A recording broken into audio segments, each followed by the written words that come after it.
اس programme کے اخراجات جو اسمر منسٹریز کے دوست اور پارٹنرز ادا کرتے ہیں۔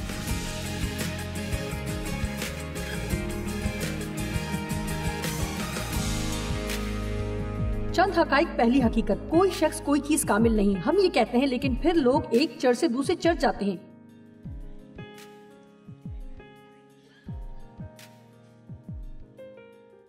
انہیں اپنے چرچ سے متعلق کوئی بات پسند نہیں ہوتی، لہٰذا وہ کسی دوسرے چرچ چلے جاتے ہیں۔ پھر ان کو اس چرچ سے متعلق کوئی چیز اور اچھی نہیں لگتی، پھر وہ مختلف چرچوں میں نظر آتے ہیں۔ کیا کبھی آپ کے ساتھ ایسا ہوا؟ ہو سکتا ہے کہ جس چرچ میں آپ جاتے ہیں آپ کو وہاں کوئی اور چیز بری لگتی ہو۔ ایک عورت 7ویں بار شادی کرنے لگی اور ہمارا پاسٹر نکاح پڑھ رہا تھا، اور وہ اس کے سامنے گئی اور کہا، پاسٹر صاحب میں چاہتی ہوں کہ آپ میرے لیے دعا کریں کہ اس بار میرا خاوند میرے ساتھ اچھا سلوک کرے۔ اور اس نے کہا، خیر، آپ 7 شادیاں کر چکی ہیں اور آپ کو شاید یہ بات زیر غور لانے کی ضرورت ہے کہ ان 7 شادیوں میں مشترک شخص تم ہو۔ اوہ، جب میں منادی کرتی ہوں تو بہت لطف اندوز ہوتی ہوں۔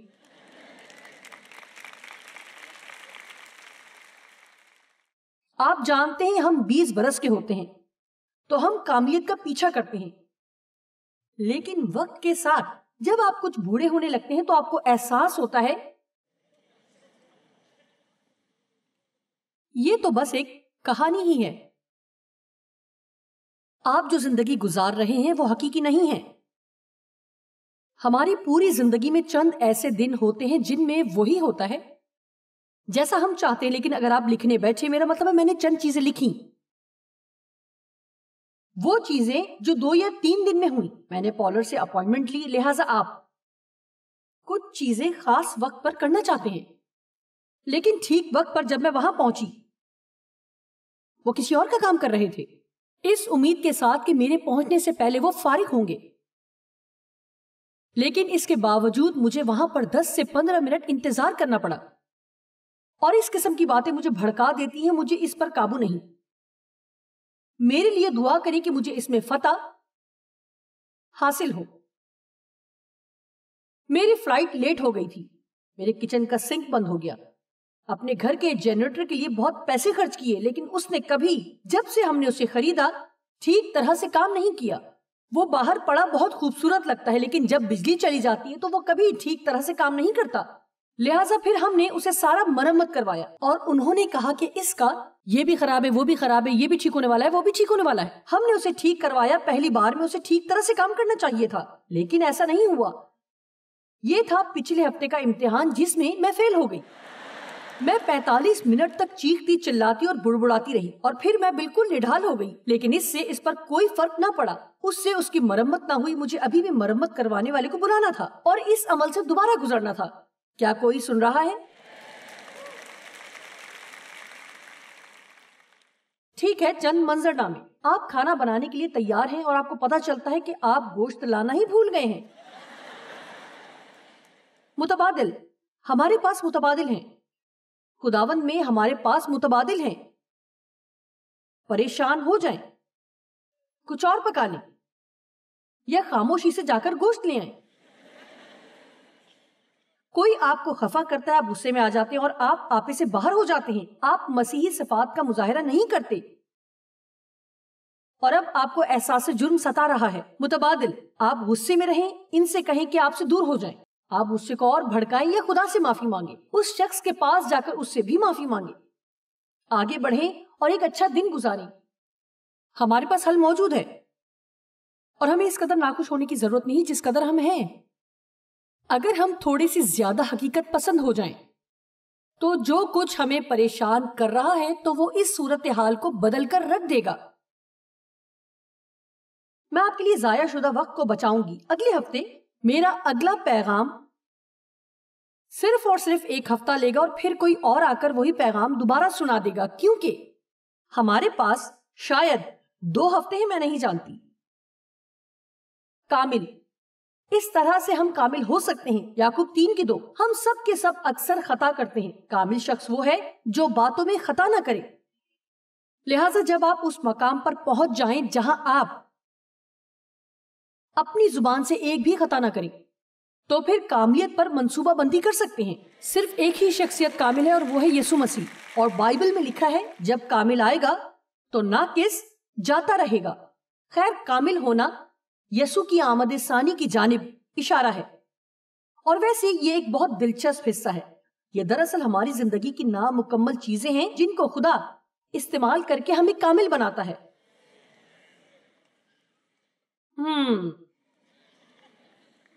میں اسے دوبارہ کہوں گی، یہ ہماری زندگی کی نامکمل چیزیں ہیں جن کو خدا استعمال کر کے ہمیں کامل بناتا ہے۔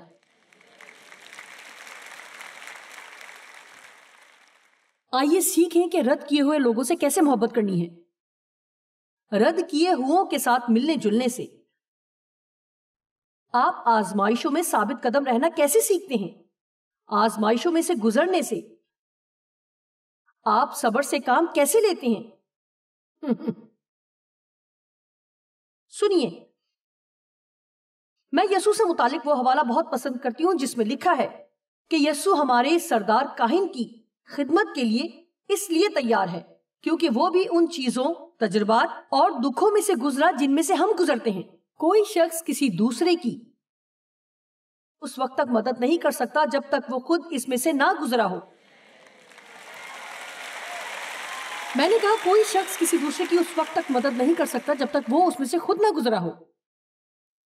لہٰذا جب ابلیس واقعی آپ پر حملہ آور ہوتا ہے تو آپ کو اسے بتانے کی ضرورت ہے کہ تو نے جو کچھ کیا اس کے لیے تجھے مایوسی کا سامنا کرنا پڑے گا۔ خدا مجھے اس میں سے نکالے گا اور اس سے میں کچھ تجربہ حاصل کروں گی۔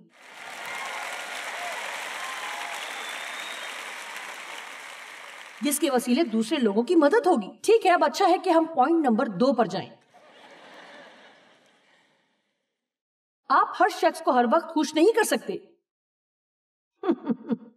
ایک کتاب لکھنے جا رہی ہوں جس کا عنوان ہے کہ آپ ہر وقت ہر کسی کو خوش نہیں رکھ سکتے۔ لوگوں کی مختلف سوچ کی وجہ سے آپ ہر کسی کو ہر وقت خوش نہیں رکھ سکتے۔ آپ مختلف طرح کی کوششوں سے خود کو تھکا دیں گے اور آپ کو احساس ہوگا کہ میں اپنی زندگی سے بالکل بھی لطف اندوز نہیں ہو رہی۔ اور اکثر اوقات ایسا ہوتا ہے کہ سارے عمل میں ہم اپنی منزل سے دور ہو جاتے ہیں، حتیٰ کہ ہم خدا کو خوش کرنے والے بھی نہیں رہتے، کیونکہ ہم ارد گرد لوگوں کو ہر وقت خوش رکھنے کی کوشش میں مگن رہتے ہیں۔ اور اگر آپ واقعی وہ شخص بننا چاہتے ہیں جو خدا چاہتا ہے کہ آپ بنے تو آپ کو سیکھنا ہوگا کہ کیسے رد کیے جاتے ہیں لیکن اس کی پرواہ نہیں کرتے۔ اور میرا یہ مطلب نہیں کہ اس سے تکلیف نہیں پہنچتی، لیکن آپ اس کی اتنی پرواہ نہیں کرتے کہ اس سے آپ کو اپنا فیصلہ بدلنا پڑے۔ غلطیوں پہلا باب کی 10ویں آیت، پولس لکھتا ہے، اب میں آدمیوں کو دوست بناتا ہوں یا خدا کو؟ کیا آدمیوں کو خوش کرنا چاہتا ہوں؟ اور مجھے یہ پسند ہے، اگر اب تک آدمیوں کو خوش کرتا رہتا تو مسیح کا بندہ نہ ہوتا۔ اس نے کہا وہ کبھی بھی مسیح کا شاگرد نہیں بن سکتا تھا اگر وہ لوگوں کو خوش کرنے کی کوشش میں لگا رہتا۔ اور میں پلٹ کر اپنی زندگی کو دیکھ سکتی ہوں، اور مجھے یقین ہے کہ آپ میں سے بھی بہت سارے ہوں گے کہ یہ حقیقت ہے کہ آپ نے اس بات کے لیے قدم اٹھایا کہ آپ پہلے سے زیادہ پرعزم مسیحی بنیں گے۔ ہو سکتا ہے آپ کی زندگی میں ایسے قریبی لوگ ہوں جنہوں نے آپ کو رد کیا ہو، صرف اس لیے کیونکہ آپ خدا کی قربت میں رہنا چاہتے ہیں اور وہ نہیں چاہتے۔ اور جب خدا نے مجھے خدمت کے لیے بلایا، شروع میں کوئی بھی میرے ساتھ نہیں تھا، حتیٰ کہ ڈیو نے بھی اس بات کو پسند نہیں کیا۔ میرا مطلب ہے خدا نے جلد ہی ان کا ذہن کھول دیا اور اس میں صرف چند ہفتے لگے اور وہ میرے ساتھ تھے، اور آپ جانتے ہیں اس وقت سے اب تک ہم بہت اچھے چل رہے ہیں۔ جانتے ہیں ڈیو ایک دانش مند انسان ہے اور خدا نے انہیں بتایا میں نے اس کو اس کام کے لیے بلایا ہے۔ اگر تو وہ کرے گا جو میں تجھے کرنے کے لیے کہوں گا تو ہمیشہ شادمان رہے گا، اور اگر جوائس بھی میرے حکموں پر عمل کرے گی تو وہ بھی ہمیشہ شادمان رہے گی۔ اور اگر تم کچھ ایسا کرنے کی کوشش کرو گے جس کے لیے میں نے تمہیں نہیں بلایا تو کبھی خوش نہیں رہو گے۔ اور واقعی یہی وہ وجہ ہے کہ اتنے عرصے سے ہماری منسٹری اس قدر پھلدار ہے، اس لیے نہیں کہ میرے پاس تقریر کرنے کی نعمت ہے، بلکہ اس لیے کہ اس نے مجھے ایسا خاوند دیا ہے کہ وہ اس قدر حلیم ہے کہ اس نے مجھے وہ بننے میں مدد کی جو میں ہوں۔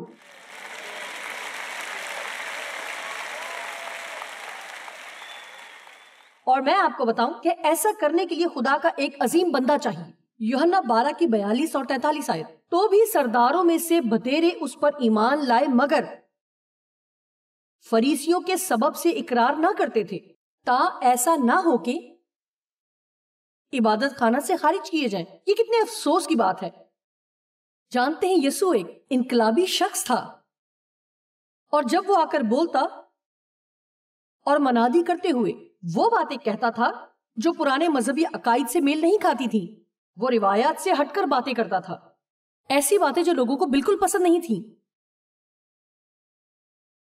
لیکن جب وہ اسے منادی کرتے ہوئے سنتے، وہ اسے اپنے دل میں تسلیم کرتے اور جانتے کہ وہ سچ کہہ رہا ہے۔ لیکن یہاں لکھا ہے کہ بھتیرے اس پر ایمان لائے، لیکن انہوں نے اقرار نہ کیا، انہوں نے دلیری سے سامنے آ کر اقرار نہ کیا۔ انہیں ڈر تھا کہ وہ کہیں اپنے دوست نہ کھو دیں۔ آپ کا کوئی دوست نہیں جو اس قابل ہو کہ آپ اس کے پیچھے یسوع سے اپنا رشتہ توڑ لیں۔ آمین۔ لوکا 10 دیکھتے ہیں۔ جب یسوع نے اپنے شاگردوں کو دو دو کر کے خدمت کے لیے بھیجا اور کہا، جس شہر میں داخل ہو اور وہاں کے لوگ تمہیں قبول کریں تو جو کچھ تمہارے سامنے رکھا جائے کھاؤ، اور وہاں کی بیماروں کو اچھا کرو، اور ان سے کہو کہ خدا کی بادشاہی تمہارے نزدیک آ پہنچی ہے۔ لیکن جس شہر میں داخل ہو اور وہاں کے لوگ تمہیں قبول نہ کریں تو اس کے بازاروں میں جا کر کہو کہ ہم اس گرد کو بھی جو تمہارے شہر سے ہمارے پاؤں میں لگی ہے جھاڑے دیتے ہیں، مگر یہ جان لو کہ خدا کی بادشاہی نزدیک آ پہنچی ہے۔ در حقیقت وہ یہ کہہ رہا ہے کہ دیکھو، جب بھی لوگ تمہیں رد کریں، میں تمہیں ایک کام کے لیے باہر بھیج رہا ہوں، میں تمہیں اپنے ساتھ ایک گہرے مقصد کے لیے بلا رہا ہوں۔ جب لوگ تم کو رد کر دیں تو اسے جھاڑ دو، وہ تمہیں پریشان نہ کریں، تم ان سے تنگ نہ آ جاؤ، ان کو اجازت نہ دو کہ وہ تم سے تمہاری خوشیاں چھین لیں، انہیں جھٹک دو۔ آپ جانتے ہیں کیوں؟ کیونکہ آپ ہر شخص کو خوش نہیں کر سکتے۔ یسوع میں اس بات پر پر اعتماد ہو اور یقین رکھیں، اگر آپ میرے دوست نہیں رہنا چاہتے تو اس میں آپ کا نقصان ہے، میرا نہیں۔ آمین۔ ہمیں لوگوں کی نسبت خدا کو خوش کرنا ہے۔ مجھے ایک خاتون یاد آ رہی ہے جس سے میری ملاقات ایک ریسٹورنٹ میں ہوئی۔ مجھے ابھی بھی وہ ریسٹورنٹ یاد ہے۔ ریسٹورنٹ میں جانے کے لیے آپ کو سیڑھیاں اتر کر نیچے جانا پڑتا تھا۔ جب ہم وہاں نیچے گئے، ہم اپنے میزبان کے انتظار میں کھڑے تھے تاکہ ٹیبل لے سکیں۔ میرا خیال ہے کہ ہم نے ٹیبل بک کروایا تھا اور ہم انتظار میں تھے۔ ایک خاتون نے مجھے ٹی وی کی وجہ سے پہچان لیا اور آ کر مجھ سے باتیں شروع کر دی۔ میں اس سے باتیں کر رہی تھی، اس کا نام پوچھا، آپ سے مل کر خوشی ہوئی اور کافی کچھ۔ جب میں اس سے باتیں کر رہی تھی، اسی لمحے ویٹرس آ گئی اور کہا، ہم نے آپ کا ٹیبل تیار کروا دیا ہے۔ لہٰذا میں نے کہا، آپ سے مل کر خوشی ہوئی، اور آگے بڑھ گئی۔ اگلے دن وہ ہمارے آفس آ گئی۔ آپ کہتی ہو کہ آپ لوگوں سے پیار کرتی ہیں۔ میں آپ سے توقع کر رہی تھی کہ آپ میرے ساتھ کچھ اور وقت گزاریں گی۔ مجھے محسوس ہوا کہ آپ بہت مغرور ہیں، اور مجھے یہ بات بالکل پسند نہیں آئی۔ خیر، اس کی کچھ توقعات تھیں، اور اس کی توقعات کی وجہ سے اس کو اس بات کی پرواہ نہیں تھی کہ میں ڈنر کروں یا نہ کروں، لیکن اس کی خواہش پوری ہونی چاہیے۔ ایسا اکثر اوقات ہوتا ہے، اور لوگ آپ پر خفا ہوتے ہیں اور اپنے مطالبات آپ کے سامنے رکھ دیتے ہیں۔ وہ آپ سے متعلق بالکل نہیں سوچتے، وہ بس آپ پر خفا ہوتے ہیں کیونکہ آپ نے ان کو وہ نہیں دیا جو وہ آپ سے چاہتے ہیں، اور ان کو کچھ پرواہ نہیں کہ آپ کے ساتھ کیا ہوتا ہے۔ آمین۔ ہم سب چاہتے ہیں کہ ہمیں پسند کیا جائے، یہ انسانی فطرت ہے۔ آپ چاہتے ہیں کہ لوگ آپ سے پیار کریں، لیکن میں آپ کو بتا رہی ہوں یہ ایک غیر حقیقی توقع ہے، اور جب تک یہ آپ کے اندر ہے آپ ہمیشہ اس کے ساتھ ناخوش اور بے دل رہیں گے۔ ہم لوگوں سے توقع رکھتے ہیں کہ وہ ہمیں سمجھیں، اور سب آپ کو نہیں سمجھیں گے۔ حقیقت نمبر 3، دنیا میں آپ کو دکھوں کا سامنا ہوگا۔ جانتے یہ خدا کا وعدہ ہے، بالکل ایسے ہی جیسے دیا کرو تمہیں بھی دیا جائے گا، اچھا پیمانہ داب داب کر اور ہلا ہلا کر اور لبریز کر کے۔ اس بات پر خوش ہوتے ہیں لیکن اس پر خاموش ہو جائیں گے۔ سنیے، یسوع نے کہا دنیا میں، یوحنا 16:33 آیت، دنیا میں مصیبت اٹھاتے ہو، لیکن خاطر جمع رکھو، میں دنیا پر غالب آیا ہوں۔ میں آپ سے پوچھتی ہوں، آپ میں سے کتنے ہیں جو اس وقت دکھوں میں سے گزر رہے ہیں؟ کیا آپ جانتے ہیں آپ کو خوش ہونا چاہیے؟ پتہ ہے کیوں؟ کیونکہ آپ اس میں سے گزر رہے ہیں۔ آپ کسی ایسی جگہ نہیں جہاں سے نکل نہیں سکتے. جب تم آگ میں سے گزرو گے تو وہ تمہیں نہیں جلائے گی. جب تم پانیوں میں سے گزرو گے تو وہ تمہیں ڈبوئیں گے نہیں. جب تمہارا گزر ہوگا، ہاں بلکہ خواہ موت کے سایہ کی وادی میں سے میرا گزر ہو، میں کسی بلا سے نہیں ڈروں گا کیونکہ تو میرے ساتھ ہے. بلا شبہ ہم ان میں سے گزریں گے، لیکن ایمانداروں کے لیے خوشی کی خبر ہے کیونکہ دنیا مسیح کے بغیر اس میں سے نہیں گزر سکتی. آپ اس میں سے گزر رہے ہیں، آپ اس پار جا رہے ہیں. جیسے کہ ایمپلیفائڈ بائبل میں شاگرد مرکز 4 باب میں لکھا ہے، یسوع نے اپنے شاگردوں سے کہا آؤ پار چلیں. مجھے یہ بہت پسند ہے. اس نے ان سے کہا آؤ پار چلیں. دراصل میرا پہلا ریکارڈڈ پیغام جو کیسٹ ٹیپ پر تھا وہ اسی حوالے پر مبنی تھا، آؤ پار چلیں. اور پھر کیا ہوا؟ یسوع کے کہنے کے بعد جو پہلا واقعہ پیش آیا جب یسوع نے کہا آؤ پار چلیں، وہ یہ تھا کہ بڑی آندھی چلی اور لہریں اٹھی اور وہ یسوع کو ڈھونڈ رہے تھے کیونکہ وہ پیچھے گدی پر سو رہا تھا. کیا آپ کو یہ بات پسند نہیں؟ کیا آپ نے کہیں جانا ہے کہ آپ کو اس بات پر یقین نہیں کہ آپ خدا کی فرما برداری کرتے ہیں، آپ قدم باہر نکالتے ہیں، پھر اچانک سے آپ ایک بڑے طوفان میں پھنس جاتے ہیں اور آپ کو یسوع کہیں نظر نہیں آتا. اس نے اٹھ کر ہوا کو ڈانٹا اور اس نے شاگردوں کو بھی ڈانٹا کہ وہ ایمان نہیں رکھتے اور ڈر گئے. اور پھر اگلی ہی آیت میں لکھا ہے اور وہ پار گراسینیوں کے علاقہ میں پہنچے. اور مجھے یہ پسند ہے، آؤ پار چلیں. کسی بھی وقت آپ کہیں جا رہے ہیں، یہ آپ کی زندگی میں ترقی ہے اور پھر درمیان میں کسی طوفان سے سامنا ہو جائے گا.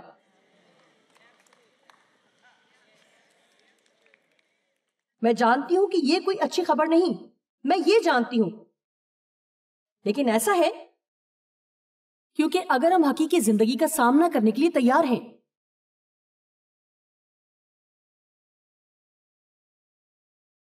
تو اس سال بس ایک فیصلہ کریں. میں زندگی میں پہلے جتنے امتحانوں میں کامیاب رہی، اب اس سے بڑھ کر کامیابیاں حاصل کروں گی.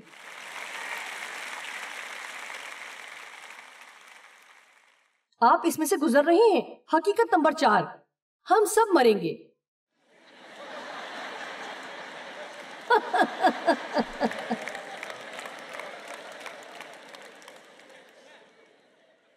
کیا آپ جانتے ہیں اب میں کتنا مختلف سوچتی ہوں؟ 4 سال اور 4 مہینے میں میں 80 برس کی ہو جاؤں گی، لہٰذا 14 سال اور 6 مہینے میں 90 سال کی ہو جاؤں گی. اب ڈوڈی نے مجھ سے وعدہ لیا ہے کہ اگر وہ 100 برس کی ہوگی تو مجھے اس کی سالگرہ پر کھڑے ہو کر گانا گانا پڑے گا جو کہ میں نہیں گاتی. سنیے، میں یہ نہیں کہہ رہی کہ وہ 100 برس تک نہ جیے، لیکن ڈوڈی آج میں نے اس پر سوچا کہ اگر ایسا ہوا کہ تم 100 سال کی ہو جاؤ اور میں 90 سال کی،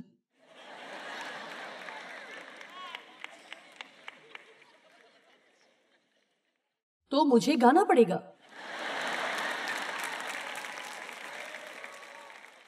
لیکن بات یہ ہے، پچھلے چند برسوں میں اب میں چیزوں کو مختلف انداز سے سوچتی ہوں کیونکہ میں جانتی ہوں کہ اس میں اتنی دیر بھی نہیں لگے گی اور میں اتنی جلدی مرنے والی بھی نہیں. لیکن اب میں پہلے کی نسبت موت کے زیادہ قریب ہوں. آپ جانتے ہیں، بعض اوقات میں سوچتی میں 75 برس کی ہو گئی ہوں اور سوچتی ہوں واقعی. لیکن رومیو 14:12 میں لکھا ہے کہ پس ہم میں سے ہر ایک خدا کو اپنا حساب دے گا. کیا آپ تصور کر سکتے ہیں کہ آج کل کس قسم کی چیزیں ہو رہی ہیں؟ اور وہ سب بری چیزیں جن کو پانے کے لیے اور جن کاموں کو کرنے کا حق حاصل کرنے کے لیے لوگ آپس میں لڑ رہے ہیں. اور جب وہ اپنے تخلیق کرنے والے کے سامنے کھڑے ہوں گے، میں اس بات کو کسی افسردہ یا سنجیدہ خیال پر ختم نہیں کرنا چاہتی، لیکن ہمیں اس بات کا احساس کرنے کی ضرورت ہے کہ جو کچھ بھی ہم کرتے ہیں خدا دیکھ رہا ہے. اور ہم فقط چرچ جا کر اپنے مسیحی بھائیوں کے سامنے انہیں اپنے نیک اعمال نہ دکھائیں، بلکہ ہم جہاں کہیں بھی جائیں اور وہاں بھی ایسا ہی کریں، اور خاص طور پر بند دروازوں کے پیچھے۔ آپ حقیقت میں وہ ہوتے ہیں جب آپ کو کوئی نہیں دیکھ رہا ہوتا۔ میری شخصیت حقیقی معنوں میں وہ ہوتی ہے جب میں تنہا ہوتی ہوں۔ چھوٹی چھوٹی باتیں باوقار شخصیت ہوتے ہوئے آپ ایسا کریں جسے آپ کے علاوہ کوئی نہ جان سکے، لیکن صرف خدا جانتا ہو۔ صرف وہ کرنا جو درست ہے، صرف اس لیے کہ وہ درست ہے۔ آج میں کچھ لوگوں سے بات کر رہی تھی، ہم دیانت داری سے متعلق بات کر رہے تھے، اور لوگ کیسے آپ کی بات کا پاس رکھتے ہیں اور کسی بھی جگہ وقت پر پہنچتے ہیں۔ اور میں نے کہا مجھے خوشی ہے کہ مجھے ایسے زمانے میں زندگی گزارنے کا موقع ملا جب اس طرح کی باتیں عام تھیں۔ آپ میں سے کچھ لوگ اتنی عمر کے ہیں کہ آپ سمجھ سکتے ہیں کہ میرا کیا مطلب ہے۔ آپ نے کچھ کہا اور آپ نے اسے پورا کیا۔ آپ کی اپوائنٹمنٹ تھی اور آپ وقت پر پہنچے، یا آپ نے فون کر کے انہیں بتا دیا۔ آپ نے جو کہا اسے پورا کیا۔ میرا مطلب ہے حتیٰ کہ وہ لوگ جو نجات یافتہ نہیں ہیں، وہ مسیحیوں کی نسبت بہتر اخلاق کے مالک ہیں۔ سنیے، اب مسئلہ یہ ہے، آج ہماری پوری کی پوری نسل اس بات سے واقف ہی نہیں، حتیٰ کہ وہ لفظ عزت و وقار کے معنی سے ہی واقف نہیں۔ جانتے ہیں، لوگ مجھ سے پوچھتے ہیں یہ عزت و وقار کیا ہوتا ہے۔ کوئی ایسا وقت تھا جب ہمیں بائبل کی سیدھی کھری باتوں کی ضرورت تھی، تو وہ آج کا دور ہے۔ لہٰذا اگر آپ ہر چرچ سروس میں جس میں آپ جاتے ہیں انٹرٹین نہیں ہوتے تو خدا کا شکر ادا کریں، کیونکہ آپ انٹرٹینمنٹ کے لیے چرچ نہیں جاتے، آپ اس لیے جاتے ہیں کہ آپ کی زندگی بدلے۔ بس ہم میں سے ہر ایک خدا کو اپنا حساب دے گا۔ اگر آپ نجات یافتہ ہیں، اگر آپ نے مسیح کو قبول کیا ہے، تو آپ کو اپنی نجات سے متعلق کسی قسم کا حساب دینے کی ضرورت نہیں۔ آپ پہلے ہی آسمان کی بادشاہی کے وارث ہیں۔ آپ کیسے وارث بنے؟ میں یسوع پر ایمان رکھتی ہوں۔ بائبل میں یہ بھی لکھا ہے کہ ہمارے کاموں کا حساب ہوگا، اور وہ جو آزمائش میں پورا اتریں گے انہیں اجر ملے گا جب وہ اس آگ میں سے گزریں گے، اور مجھے یقین ہے کہ وہ یسوع کی آگ سے بھری آنکھیں ہوں گی۔ اور بائبل میں صاف لکھا ہے، وقت نہیں کہ ان سب باتوں میں جایا جائے، لیکن اجر سے متعلق بہت کچھ لکھا ہے۔ میں آپ کو کچھ بتانا چاہتی ہوں، کوئی بھی جو یہ زندگی گزارتا ہے جو کہ کامل نہیں، اور وہ ثابت قدم رہتا ہے اور وہ کرتا ہے جو درست ہے، اور حتیٰ کہ اپنے دوستوں کو کھو دیتا ہے، اور وہ سب چیزیں جن سے متعلق ہم باتیں کرتے رہتے ہیں، ان کے لیے اجر عظیم ہے۔ میرا مطلب ہے خدا ہمیں اجر دے گا۔ میں سچ کہہ رہی ہوں، جب میں آسمان پر جاؤں گی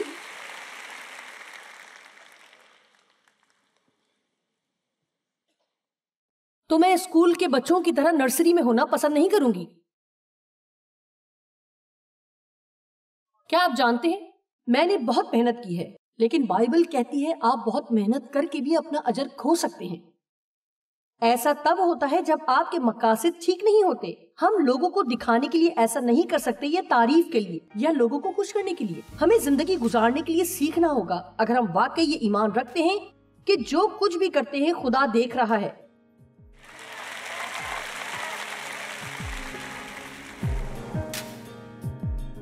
زندگی ہمیشہ ایسی نہیں ہوتی جیسی آپ چاہتے، لیکن پھر بھی آپ خوش رہ سکتے ہیں۔ آپ نے صرف یہ کرنا ہے کہ اس سے متعلق سوچنا بند کر دیں جو آپ کے پاس نہیں، اور اس امید پر دھیان دینا ہے جو کچھ مسیح میں آپ کے پاس ہے۔